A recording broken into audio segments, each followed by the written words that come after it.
A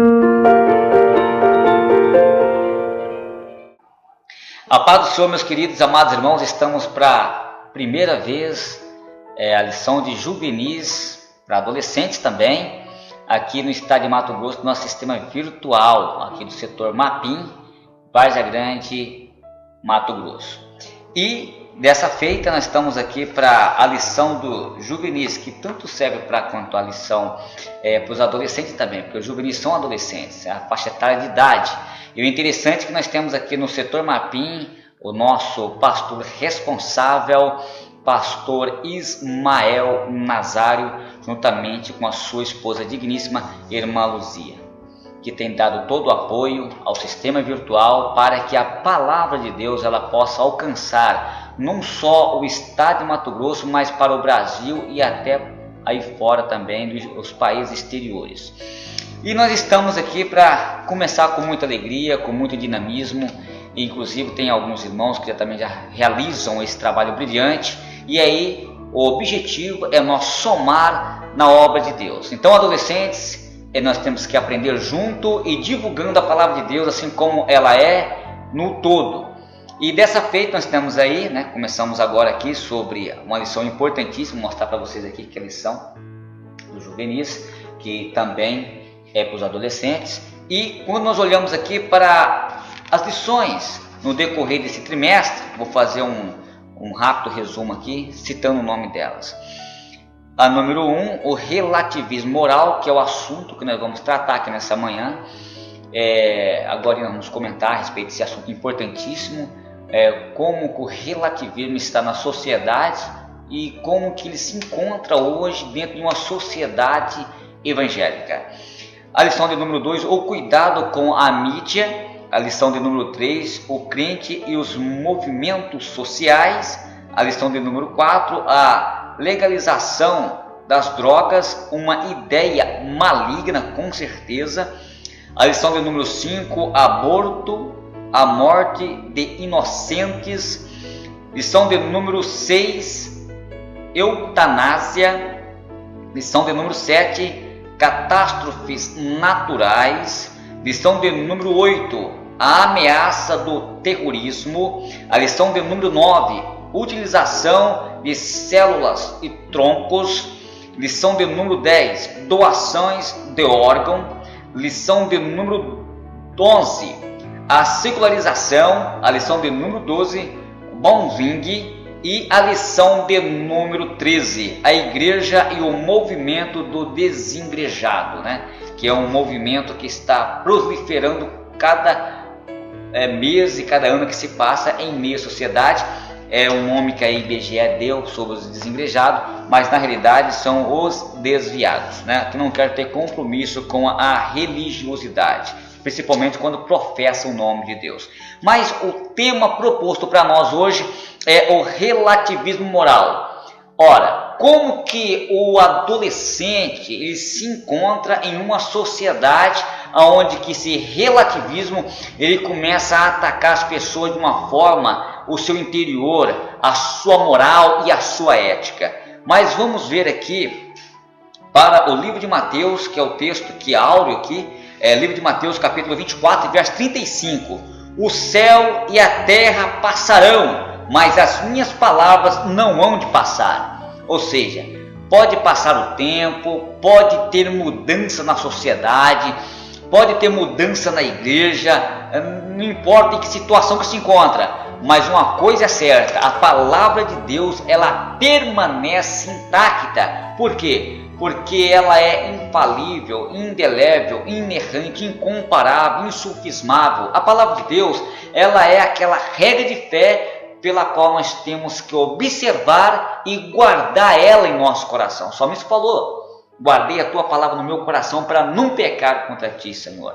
Então é importantíssimo para que nós observamos a palavra de Deus e guardamos em nossos corações e analisamos para que nós não venhamos ser pego de surpresa contra as ciladas, o mundo filosófico, os estudos seculares que têm tentado abafar a palavra de Deus.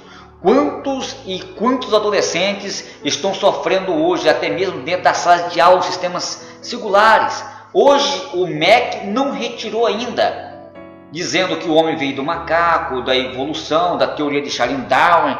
Ora, então, meus queridos, nós podemos observar que no decorrer dessa lição nós vamos desbravar muito, nós vamos estar recorrendo a algumas partes importantíssimas. Até que ponto? Qual é o meu limite? Até onde eu posso ir? E isso é importante. Até em que ponto um adolescente ele pode fazer as coisas certas e sabendo se Deus está agradando ou não. Paulo disse: olha, todas as coisas me são lícitas, mas nem todas as coisas me convêm. Todas as coisas me são lícitas, mas eu não deixarei por dominar por nenhuma delas. Ou seja, não é porque é lícito eu fazer que eu devo fazer. Eu tenho que analisar se aquilo que é lícito, se é de agrado do Senhor nosso Deus. E isso é importante nós saber.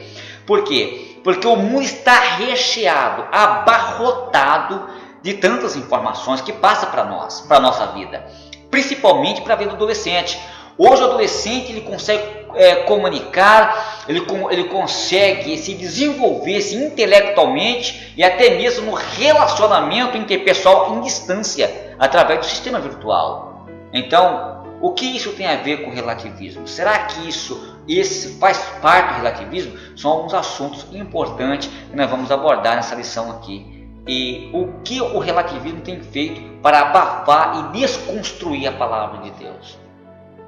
O interessante, meus queridos, vamos lá, vamos para aqui a nossa lição aqui. Ó. Existe uma verdade absoluta. Jesus, ele é a verdade absoluta. Existe a verdade absoluta, existe a verdade relativa e existe a verdadeira verdade. Jesus, ele é a verdade absoluta. Ele não tem variações. Ele sempre será o Senhor, o nosso eterno Deus. Vamos lá. Quando o autor aqui, o comentador da lição aqui, em nossa sociedade, o relativismo moral prevalece. Por isso esta lição tem como objetivo principal de mostrar a você que existe uma verdade absoluta.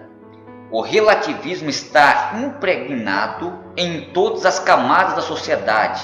Enfim, mas veja bem, qual é esta verdade absoluta? O Senhor Jesus, ele é verdade. A Bíblia diz, no livro de João, no capítulo 8, no verso de número 32, e conhecereis a verdade, e a verdade ela vos libertará. Então a verdade, quem é verdade? O Senhor Jesus, ele é verdade. Ele sendo o autor da verdade, ele é a verdade. Então nele se encontram os requisitos necessários pela qual nós podemos copiá-lo e segui-los de todas as esferas. Jesus deixou um exemplo muito importante, Jesus deixou um legado importante para nós. Então ele é o alvo principal. Foi por isso que o autor aos Hebreus diz: olhar para Jesus, o autor e consumador da nossa fé. E diante dessa circunstância, veja bem, ninguém vem ao Pai senão por mim. Por quê? Porque ele é a verdade. João capítulo 14, verso 6. Eu sou o caminho, eu sou a verdade e eu sou a vida. E ninguém vai ao Pai senão por mim. Então ele é o único mediador entre Deus e os homens. A sociedade pós-moderna, em pleno século XXI, em que nós estamos vivendo nesses últimos dias, onde que parece que a sociedade esqueceu de Deus. Parece que o movimento, o materialismo, e nós vamos falar sobre o antropocentrismo no meio dessa lição aqui, que o homem quer colocar ele como o centro de todas as coisas. Ele quer ser o centro das atenções, ele quer ser a pessoa, aquele alvo de destaque, e esquece que existe um Criador, porque o homem ele é criatura, mas existe o que é um Criador, e esse Criador é o nosso Deus. O nosso Deus, ele é aquele que está no mais alto e sublime trono, ele está cuidando de nós. Então não é nós que temos que se exaltar, nós temos que brilhar neste mundo caótico, porque nós somos a luz do mundo.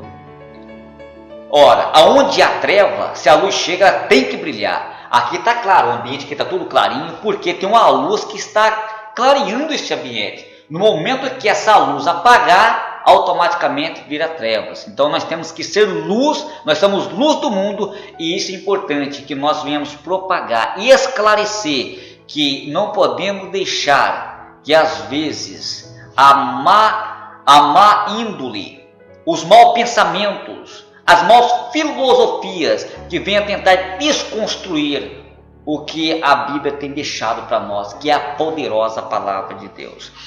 E o interessante é que, continuando aqui, meus queridos, nós vemos aqui que quando Jesus estava sendo injustamente julgado por Pilato, ele perguntou ao mestre: o que é a verdade?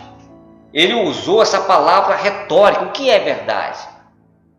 Porque Jesus, ele é a verdade, mas o judeu desconsiderou, rejeitaram o próprio Messias. Por quê? Porque não acreditou que ele fosse a verdade. Então, os embaraços da vida. E agora nós vamos falar aqui a respeito do que significa realmente o relativismo. O relativismo, ele impregna, ele envolve a esfera e norteia a esfera do ser humano.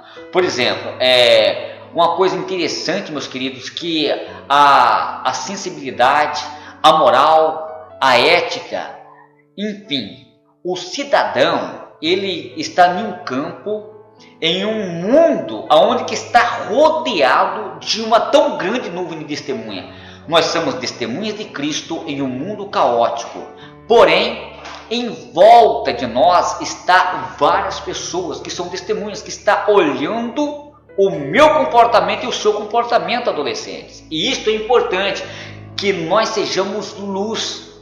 Para quê? Por quê? Porque aonde que você está, tem alguém te observando, tem alguém te olhando, te analisando e te observando. Mas a nossa mente, ela não pode estar ligada ao mundo. Por quê? Agora eu vou explicar para vocês por que nós não devemos conformar com o mundo. E vamos ver o que Paulo diz daqui a pouquinho no livro de Romanos, no capítulo 12 e versículo de número 2. Agora vamos continuar aqui. Aí chega aqui exatamente aqui, de fato, o que é o relativismo. Segundo o dicionário, vou ler aqui para vocês aqui, ó. Qualidade do que é relativo, ou seja, ponto de vista epistemológico adotado pela sofística, ou seja, pelo ceticismo, pragmatismo e etc., que afirmam relatividade do conhecimento humano e é incognoscibilado, ou seja, absoluto e da verdade. É a razão de fatores aleatórios. E o interessante, meus queridos, que agora eu estava vendo segundo o dicionário, mas eu vejo aqui. Vamos ver segundo o comentador da nossa lição. O que é relativismo? Vamos lá. Estamos falando a respeito de relativismo. Mas você sabe definir esse termo? Uma pergunta. Agora veja bem aqui. Talvez você não sabia a definição exata, mas já tenha ouvido alguém dizer: não existe certo ou errado, depende do ponto de vista de cada um. Então o relativismo, ele generaliza o total do saber. Ou seja, se o ser humano se sente bem em fazer algo, então isto é importante ele fazer. Ou seja, tudo o que contraria a palavra de Deus. Hoje nós vamos encontrar uma sociedade, principalmente no mundo dos adolescentes, aonde que principalmente eles envolvem a sua faixa etária, aonde é a fase do descobrimento. Na realidade, o adolescente eles estão despreparados ainda para lidar com tantas informações. Muitas informações, informações da mídia, informações do sistema virtual, mas eles não estão preparados para lidar. Mas como que você tem que estar preparado para lidar com essas informações, adolescente? É estar buscando a orientação de Deus, buscando aconselhamento do que é certo, do que é errado. Por quê? Porque a mídia, ela tenta envolver o adolescente neste mundo que parece ser bom à vista do homem, mas são armadilhas para levar o adolescente ao mundo caótico de muitas vidas. Hoje nós encontramos tantos adolescentes, tantas moças como rapazes que estão com as suas vidas destruídas porque não esperou o tempo de Deus trabalhar na sua vida. E aí o que acontece? As tantas informações Ou seja, a mente do adolescente está congestionado de tantas informações sem saber lidar com elas. É o que acontece hoje na nossa sociedade. As pessoas buscam tanto conhecimentos, estão se abarrotando de tantas informações, mas não conseguem lidar com elas. Então o importante é aprender o pouco, o razoável, para que nós possamos utilizar isto para a nossa vida e para o nosso próximo e para a obra de Deus. Mas vamos continuar aqui na nossa lição aqui. E quando nós encontramos aqui, bem aqui ainda no primeiro tópico, nós cremos na verdade absoluta. Por quê? Porque Jesus ele é o centro. Ele é o centro de todas as coisas. Aqui não é eu que sou o centro. Aqui não é o obreiro que é o centro, ele não pode ser o centro de todas as coisas, mas Jesus ele é o centro. Por quê? Porque o mundo aí fora jaz no maligno, o mundo ele coloca o homem como o centro de todas as coisas. Agora veja bem aqui, o que Paulo diz no livro de Romanos, no capítulo 12, do versículo 2. Ora, não vos conformeis com este mundo, mas transformai-vos pela renovação do vosso entendimento, para que experimentei qual seja a boa e perfeita e agradável vontade de Deus para a nossa vida. Ou seja, qual é o desejo de Deus para a nossa vida? É que nós não podemos conformar com este mundo. O mundo jaz no maligno. O mundo jaz na concupiscência. Ah, Claudinho, eu não consigo me lidar, eu não consigo me controlar. Quando eu pensar que não, já estou fazendo as coisas que desagradam a Deus. Paulo falou, por que as coisas que eu quero fazer para Deus, eu não faço com facilidade? Por que as coisas que desagradam a Deus, mesmo não querendo realizar, isso acontece com facilidade? Por quê? Porque o mundo jaz no maligno. Parece que tudo que é carnal, parece que tudo aquilo que vem desconstruir a palavra de Deus, parece que vem com facilidade. Você já observou isso aí? Bastante interessante, né? Veja bem, tudo o que vem desconstruir a palavra de Deus vem com facilidade, mas o que vem para construir é dificultoso. Fazer a obra de Deus não é fácil, mas é preciso nós lutar e ir avante, porque Deus é maior na nossa vida. Mas vamos continuar aqui. O interessante é que o relativismo ele é o que? Ele é pecado. Ou seja, nós vamos aglobar aí algumas ideias e algumas filosofias que dizem, se uma pessoa tem desejo de fazer algo que contraria talvez o ser humano, mas se está na vontade, faça, porque é a vontade de Deus. Não, é pecado. Tudo que contraria os preceitos divinos, tudo que vem desconstruir o quê? O amor. Por exemplo, as pessoas vão criticar o próximo. Eu tenho que criticar ele porque é a vontade de Deus. Hipótese nenhuma. Nós temos que amar o próximo. Eu tenho que fazer algo para o meu próximo. Eu tenho que tentar barrar o meu próximo, porque eu sei que lá na frente ele vai ser prejudicado. Às vezes, pode até ser por Deus, mas às vezes nós tentar brecar o próximo, tentar desconstruir aquela obra que Deus tem na vida dele, pode ser um prejuízo muito grande e é pecado. O pecado que tão de perto nos rodeia. Ou seja, em nossa volta está o anjo do Senhor. O anjo do Senhor está aqui, nos protegendo. Nós não conseguimos enxergar, mas o anjo do Senhor acampa ao redor daquele que teme e os livra. Ao nosso redor está o diabo, bramando, rugindo como leão, buscando a quem possa tragar. Se vacilar, ele derruba e nós perdemos a graça de Deus. Que Deus venha cuidar da nossa vida.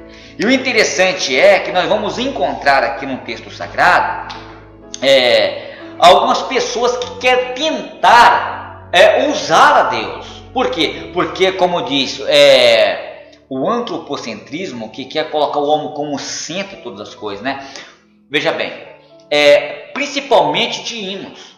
Quando você fala sobre louvores, nós vamos encontrar alguns hinos dizendo assim, eu vou vencer, eu tenho que vencer, Deus tem que me dar vitória, coloca Deus na parede. Tem muitos louvores que tem que tomar muito cuidado, porque tem louvores que quer colocar Deus na parede, ou às vezes o louvor quer ser recíproco, ou seja, eu vou ter que fazer, mas Deus tem que me dar. Não pode ser isso não pode acontecer no nosso meio, né? Por quê? Porque Deus ele é o Senhor, e Ele sabe o que é melhor para a nossa vida. E nós vamos encontrar aqui, meus queridos, Bem-aventurado o varão que não anda segundo o conselho dos ímpios ou dos pecadores, e nem se assenta nas rodas dos escarnecedores, antes tem o seu prazer na lei do Senhor, e na sua lei medita de dia e de noite. Salmo de número 1 e verso 1 e verso 2. E aí o que acontece? Nós temos que meditar na palavra de Deus. O adolescente tem que ler a Bíblia, ele tem que tentar buscar o conhecimento, ele não pode ficar só ali naquele pedacinho, mas fazer a vontade de Deus. Mas para fazer a vontade de Deus você tem que ter o quê? O mapa. O mapa é a Bíblia. Você precisa buscar ao Senhor em todos os campos teológicos, buscando a palavra de Deus. A Bíblia tem resposta para tudo. A Bíblia é a nossa regra, aula de fé. Tudo aquilo. Por quê? Você quer ser um apologético, adolescente? Então leia. Seja um defensor da palavra de Deus. Em qualquer campo em que você for discutir no campo acadêmico, mas defende a palavra de Deus. Vamos lá. E aí encontramos aqui no livro de 1 Samuel, no capítulo 4, versículo 15, que veja bem, nós encontramos aqui a história do quê? Quem é que tem que levar a arca? Nós encontramos que os levitas, os sacerdotes, eles tinham que levar a arca. Mas porém Davi, quando nós olhamos aqui para 2 Samuel, no capítulo 6, Deus deu a vitória para Davi, então estava levando a arca para a sua cidade. Nem que a arca não poderia ser levada em carro nenhum, a arca tem que ser levada nos ombros dos sacerdotes, e levando a arca, ia caminhando. Ou seja, mas ele preferiu levar a arca em um carro de boi virgem. Estreou a arca em um carro de boi e foi levando. Mas de repente os bois mexeram para lá, mexeram para cá, e a arca ela pendeu quando Uzá tocou a mão. Por quê? Porque tem muitas pessoas que tocam naquilo que não é permitido. Se Deus diz para você não tocar a mão, não toca. Não toca no ungido de Deus. O ungido de Deus não é só o pastor, não é só o diácono. O ungido de Deus não é o presbítero, não é só o evangelista ou o pastor. O ungido de Deus, ele é todos aqueles que aceitam Jesus. Você, adolescente, aceitou Jesus, você é um ungido de Deus, que o Espírito de Deus habita dentro de você. E aí o que acontece? Morreu automaticamente, porque a ira de Deus veio sobre. Tem pessoas que querem desconstruir o que? A palavra de Deus. Quer fazer o que? O contrário daquilo que Deus determina. Nós temos que fazer a vontade de Deus a tempo e fora de tempo, mas porém dentro de um tempo determinado por Ele. Por quê? Porque tem muitas pessoas que querem fazer a vontade de Deus de uma forma contrária. Por exemplo, Abraão tentou acelerar o processo da obra de Deus. O que aconteceu? Teve um filho fora da promessa, Ismael, que hoje até hoje tem um conflito entre o islamismo e o povo judeu, os árabes. Por quê? Porque tentou acelerar o processo da obra de Deus. Deus tem as bênçãos sobre as nossas vidas, mas precisamos esperar inteiramente. Adolescente, você que ainda está na fase de crescimento, espere em Deus. Espera o momento certo, porque grande é a bênção de Deus sobre a tua vida. Vamos continuar aqui. Quando nós olhamos aqui na parte A, nós vemos aqui, meus queridos, no tópico 3 aqui, algumas consequências do relativismo. E aí nós encontramos aqui a parte A, falta de santidade. Ou seja, quando nós olhamos sobre a santidade de Deus, a santidade ele envolve, para envolver a santidade, você tem que ter uma mente brilhante, um coração puro. E para que nós venhamos combater este mal, precisamos de ter santidade. Você é santo, então aonde que você estiver, você propaga, porque você é uma pessoa santa, separada do mundo. O que é ser santo? Ser santo é ser separado. O tecido do tabernáculo é santo, porque foi separado. Vamos lá, vamos continuar aqui. E encontramos aqui uma sociedade centrada no homem. Eu quero fechar aqui falando sobre o antropocentrismo, uma sociedade fechada no homem. O homem tem que deixar de ser o centro de todas as coisas. Olha, se você prega bem, se você ensina bem, se você é um adolescente dinâmico, você não precisa propagar no Facebook, eu sou o cara, eu sou mais eu, né? Se eu não fazer a obra, ninguém pode fazer a obra, porque eu sou mais eu. Não, você é pó. Você é cinza. Coloca Deus em sua frente como o centro de todas as coisas e você vai ver a mudança de Deus sobre a tua vida. Então, aquele que quer colocar Deus em último lugar e ele colocar como primeiro, é um derrotado e é um miserável de todos os homens. Por quê? Porque quem é que tem que brilhar? Jesus tem que brilhar na minha vida. Ele tem que ser exaltado, não eu tentar me exaltar acima das coisas de Deus. Ora, esse aqui é só uma breve pré-aula do sistema virtual, mas você que tem a igreja evangélica mais próxima da sua casa, Assembleia de Deus, vai lá todos os domingos pela manhã. Aqui começa às 8 horas a escola bíblica dominical, mas de repente ali na igreja mais perto da sua casa, você pode encontrar ali alguém. O professor estará ensinando você mais detalhe e você poderá estar questionando, fazendo pergunta para ele, ele vai estar te respondendo. Não deixe de participar, seja um aluno participativo da escola bíblica dominical. Que Deus venha abençoar a tua vida de uma forma especial, em nome de Cristo Jesus. Até a próxima videoaula, se Deus nos permitir. A paz do Senhor e até a próxima, até mais.